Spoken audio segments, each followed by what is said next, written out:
देख रहे हैं जी संगम, खबरों के साथ हर नजरिए की बात। नमस्कार, बड़ी खबर तेज नजर के साथ मैं हूं आपके साथ आशुतोष चतुर्वेदी। हमारे इस खास शो में होगी 24 घंटे की सभी बड़ी खबरें पूरे रफ्तार और विश्लेषण के साथ। तो चलिए शुरू करते हैं तेज रफ्तार खबरों का ये सफर। मुख्यमंत्री अखिलेश यादव आज दिल्ली से देर रात जर्मनी के लिए रवाना होंगे। उनके साथ यूपी के राज्य मंत्री अभिषेक मिश्रा भी होंगे। हालांकि यूपी के तमाम बड़े अधिकारी पहले ही तैयारियों के लिए जर्मनी पहुंच चुके हैं। 13 से 17 अप्रैल के बीच में दुनिया का सबसे बड़ा ट्रेड फेयर जर्मनी में आयोजित होने जा रहा है। प्रधानमंत्री नरेंद्र मोदी वहां पहले ही पहुंच चुके हैं। मुख्यमंत्री अखिलेश यादव भी वहां पहुंचकर यूपी की खासियतों के बारे में बताएंगे। उनकी कोशिश ये रहेगी कि जो जर्मनी में ट्रेड फेयर हो रहा है और वहां पर जो दुनिया भर के लोग आ रहे हैं उनको वो ये बताएं कि यूपी में इन्वेस्टमेंट की कितनी संभावनाएं हैं।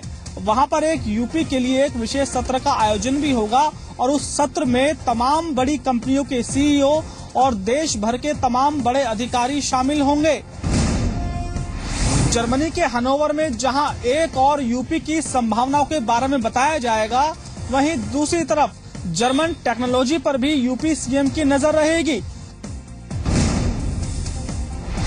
आम आदमी पार्टी अब दो धड़े में बंटती हुई नजर आ रही है। आम आदमी पार्टी के बागी नेता प्रशांत भूषण और योगेंद्र यादव ने आज गुड़गांव में स्वराज संवाद सम्मेलन का आयोजन किया, जिसमें पार्टी के कई वरिष्ठ सदस्य शामिल हुए। हालांकि आम आदमी पार्टी ने पार्टी के सदस्यों के शामिल होने पर चेतावनी जारी की है। चेतावनी के बावजूद सम्मेलन शुरू हो गया और इसमें कई नेता कार्यकर्ता पहुंचे। पहुंचने वालों में शांति भूषण के अलावा अजीत झा, अनंत कुमार, क्रिस्टीना शैमी शामिल हैं। दिल्ली से तीमारपुर से विधायक पंकज पुष्कर भी शामिल हुए। इसके अलावा आंतरिक लोकपाल रहे एडमिरल रामदास और पंजाब से सांसद धर्मवीर गांधी ने वीडियो के जरिए अपना संदेश भेजा। इस दौरान अपने भाषण में नेताओं ने कहा कि आप में टिकट देने में काफी गड़बड़ हुई है, लेकिन उसके बावजूद भी आम आदमी पार्टी को करोड़ों वोट मिले हैं। इनकी आशाओं को बुझने नहीं देना चाहिए। हम साफ सुथरी पार्टी बनाना चाहते थे, उसमें किसी एक जन की डिक्टेटरशिप नहीं चलेगी। वहीं आम आदमी पार्टी ने ये साफ कर दिया है कि ये बैठक पार्टी की आधिकारिक बैठक नहीं है, इसलिए जो भी पार्टी का सदस्य इसमें जाएगा वो खुद जिम्मेदार होगा। पार्टी उचित समय आने पर किसी भी तरह की कोई कार्रवाई कर सकती है। बहुजन समाज पार्टी ने डॉक्टर भीमराव अंबेडकर की जयंती को परंपरागत तरीके से मनाया। लखनऊ के अंबेडकर पार्क में मायावती ने एक रैली को भी संबोधित किया। अपने संबोधन के दौरान मायावती ने अपने विरोधियों पर तगड़ा हमला किया। हमले की शुरुआत उन्होंने कांग्रेस पार्टी से की और कांग्रेस पर यह आरोप लगाया कि सत्ता में रहते हुए कांग्रेस ने कभी भी डॉक्टर अंबेडकर को सम्मान नहीं दिया और भारत रत्न उनको दिए जाने की मांग को लगातार ठुकराती रही। इसके बाद मायावती के निशाने पर बीजेपी आई और बीजेपी पर मायावती ने यह आरोप लगाया कि वो प्रदेश में और पूरे देश में सांप्रदायिक सौहार्द बिगाड़ने की कोशिश कर रही है। हालांकि मायावती ने यह भी कहा कि हो सकता है कि उत्तर प्रदेश विधानसभा चुनाव के पहले बीजेपी की सरकार कांशी राम को भारत रत्न से सम्मानित कर दे, लेकिन उन्होंने अपने समर्थकों को इस बात के लिए सावधान भी किया कि वो बीजेपी के इस हरकत से बहकावे में बिल्कुल न आए। मायावती के संबोधन से एक बात बिल्कुल साफ लगी, वो ये कि उनका पूरा का पूरा ध्यान 2017 के विधानसभा चुनाव पर है और कहीं न कहीं वो अपने दलित वोट बैंक को इंटैक्ट करना चाहती हैं। उनको शंका है कि संघ, बीजेपी और दूसरे दलों ने दलित वोट बैंक में जो सेंधमारी की है, कहीं उसका नुकसान उन्हें 2017 में भी न उठाना पड़े। बसपा के बागी नेता और राज्यसभा सांसद जुगल किशोर ने मायावती पर अंबेडकर के नाम पर राजनीति करने का आरोप लगाया है। मान्यवर काशीराम विचार मंच बैनर के तहत आयोजित अंबेडकर जयंती के कार्यक्रम में जुगल किशोर ने कहा कि बसपा के अंबेडकर जयंती कार्यक्रम में बसपा विधायकों और प्रत्याशियों द्वारा पैसे देकर भीड़ जुटाई गई थी। उन्होंने कहा कि एक एक विधायक 3-3 बसों में पैसे देकर के भीड़ लेकर के आए थे। मायावती को अंबेडकर जयंती के नाम पर राजनीति करने का आरोप लगाते हुए उन्होंने इसे बसपा की पुरानी परपाटी करार दिया है। निश्चित तौर पर मायावती जी अपने लोगों को बुला करके पैसा टका खर्च करके जिन लोगों को टिकट दिया है उनसे दबाव बना करके हर विधानसभा से 3-3 बसें मंगवाई हैं। मायावती जी 3-3 बसें जो प्रत्याशी उनसे मंगवाई हैं और पैसा खर्च करके मंगवाया है। वो अंबेडकर जयंती के नाम पर नहीं आए, वो प्रत्याशियों ने लेकर के अपने आदमियों को आए। जुगल किशोर ने इसके साथ ही कांग्रेस पर भी निशाना साधा और कहा कि कांग्रेस अपने शासनकाल में अंबेडकर को भारत रत्न नहीं दे पाई और अब उनके नाम पर ढोंग कर रही है। अंबेडकर जयंती के अवसर पर आरएसएस विचारक और नेता डॉक्टर कृष्ण गोपाल ने डॉक्टर भीमराव अंबेडकर पर अपनी बातें कही। डॉक्टर कृष्ण गोपाल ने कहा कि बाबा साहब भीमराव अंबेडकर शानदार तरीके से अपना जन्मदिन मनाने के खिलाफ थे। जम्मू कश्मीर के 370 पर बोलते हुए डॉक्टर कृष्ण गोपाल ने कहा कि बाबा साहब भीमराव अंबेडकर जो कि संविधान के प्रारूप समिति के अध्यक्ष थे, वो इस धारा 370 के पक्ष में नहीं थे। डॉक्टर कृष्ण गोपाल ने कहा कि बाबा साहब को समग्र में देखे जाने की आवश्यकता है। इससे बाबा साहब को लेकर जो तमाम भ्रांतियां हैं वो दूर हो जाएंगी। बाबा साहब भीमराव अंबेडकर न तो ब्राह्मण, न तो हिंदू धर्म और न ही हिंदू जनता के खिलाफ थे। डॉक्टर कृष्ण गोपाल ने कहा कि बाबा साहब भीमराव अंबेडकर सही मायने में दलितों, शोषितों और वंचितों के भगवान थे। अखिलेश यादव की सरकार ने बाबा साहब भीमराव अंबेडकर की पुण्यतिथि यानी कि 6 दिसंबर को सार्वजनिक अवकाश को फिर से बहाल कर दिया है। मायावती सरकार ने इसकी शुरुआत की थी, लेकिन समाजवादी पार्टी की सरकार ने इसको रद्द कर दिया था। आज उनके जन्मदिन के मौके पर अखिलेश सरकार ने एक बार फिर से 6 दिसंबर की छुट्टी को बहाल कर दिया है। 6 दिसंबर की छुट्टी की बहाली पर मायावती ने चुटकी ली है और उन्होंने ये कहा कि समाजवादी पार्टी की सरकार विधायकों के दबाव में थी, लिहाजा उसने ऐसा फैसला किया है। मायावती ने साफ तौर पर कहा कि आरक्षित सीटों से चुनकर समाजवादी पार्टी के जो विधायक आए हैं, उन्होंने समाजवादी पार्टी सरकार को यह धमकी दी थी कि वो 6 दिसंबर के अवकाश को बहाल करने, वरना वो समाजवादी पार्टी छोड़कर बीएसपी को ज्वाइन कर लेंगे। मायावती ने अपने बयान में यह भी कहा कि अगर समाजवादी पार्टी सरकार दलित महापुरुषों का इतना ही आदर करती है तो उसने जनेश्वर मिश्र पार्क का नाम काशीराम के नाम से क्यों बदल दिया। कानपुर में आजम खां का पुतला फूंक रहे बीजेपी कार्यकर्ताओं पर पुलिस ने जमकर लाठियां बरसाई। बदले में बीजेपी कार्यकर्ताओं ने भी पुलिस को नहीं बख्शा। दरअसल आजम खां पर कथित धर्मांतरण का आरोप लगाकर बीजेपी योजन सभा के कार्यकर्ता आज विजयनगर में उनका पुतला फूंकने का कार्यक्रम बनाया था, लेकिन पुलिस को इसकी भनक लगते ही पुलिस ने बीजेपी कार्यकर्ताओं को लाठियां भांजकर भगाना शुरू कर दिया।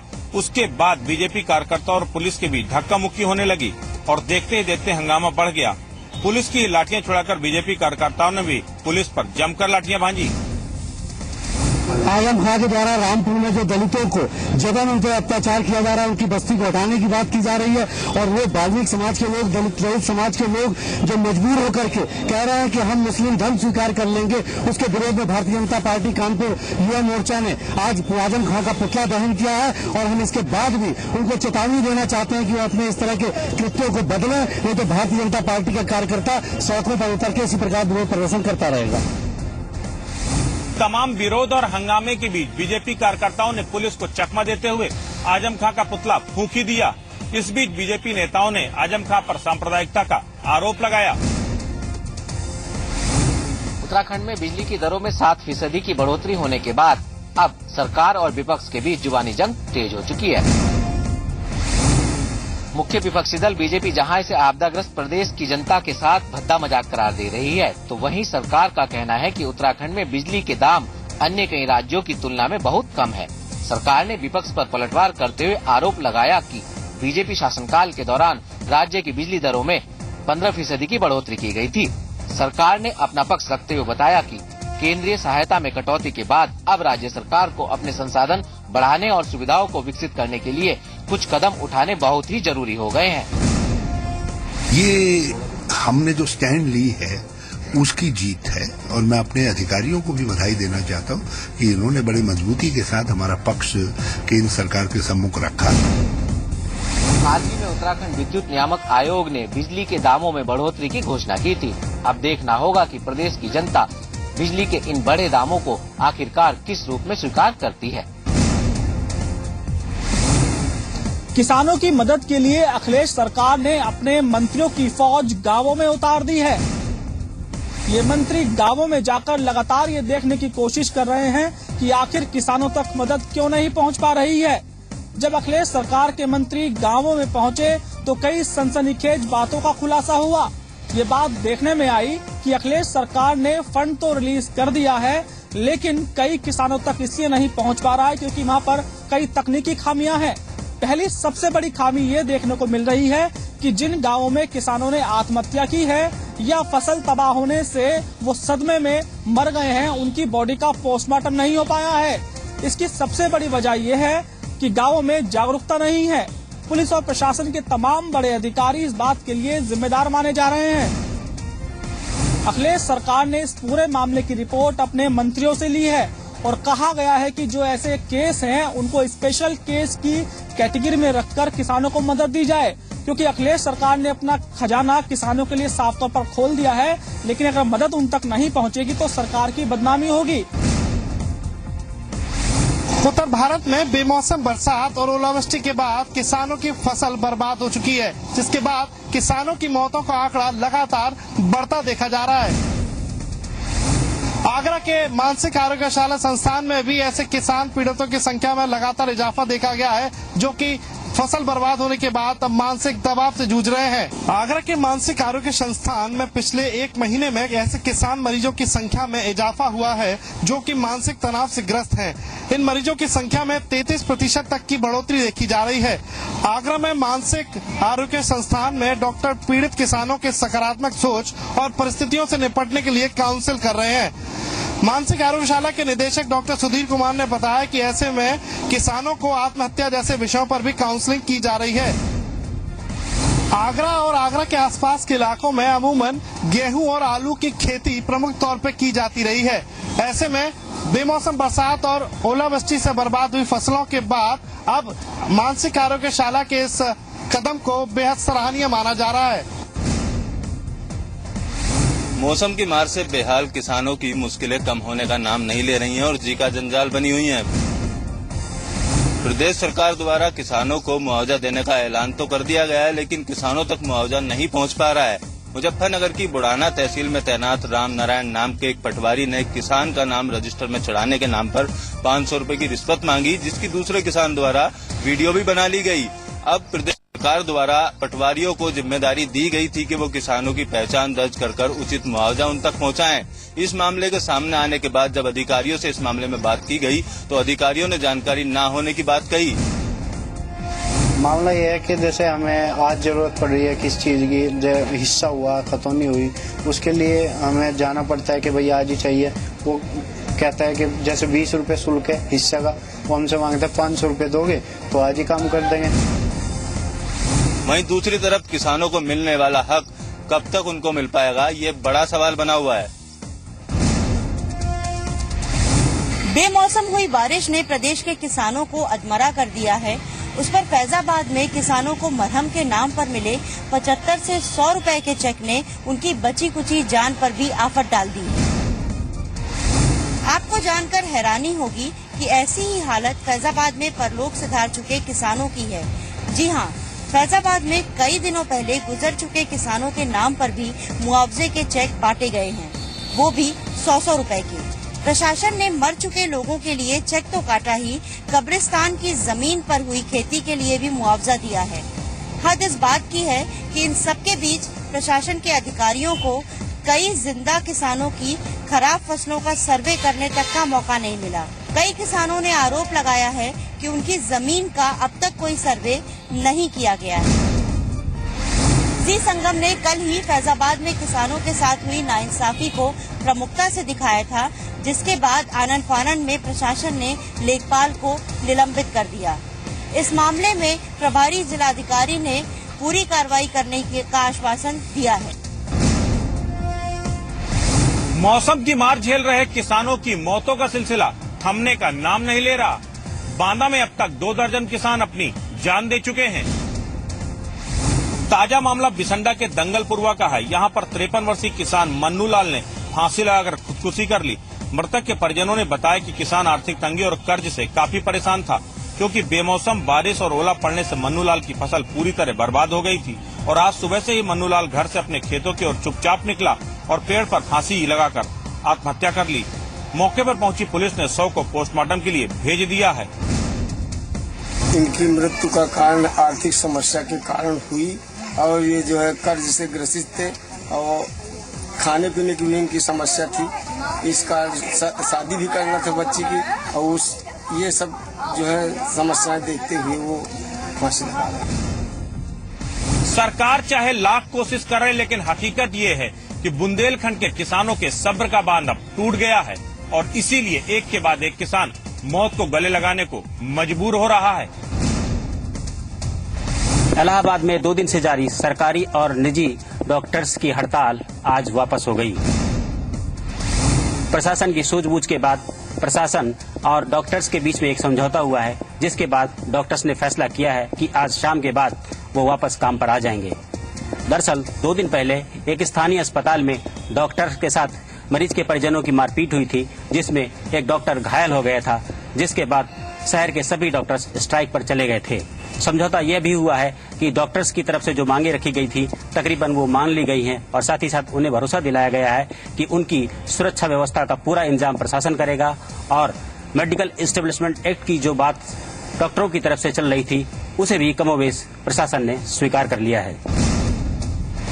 2 दिन से जारी डॉक्टरों की इस हड़ताल के वापस होने के बाद मरीजों में एक राहत की बात महसूस की जा रही है। डीएनडी टोल टैक्स फ्री करने के मुद्दे पर जनहित मोर्चा द्वारा डीएनडी पर विरोध प्रदर्शन किया गया। इस विरोध प्रदर्शन में नोएडा के करीब 10 से ज्यादा समाज सेवी संस्थाएं शामिल हुईं।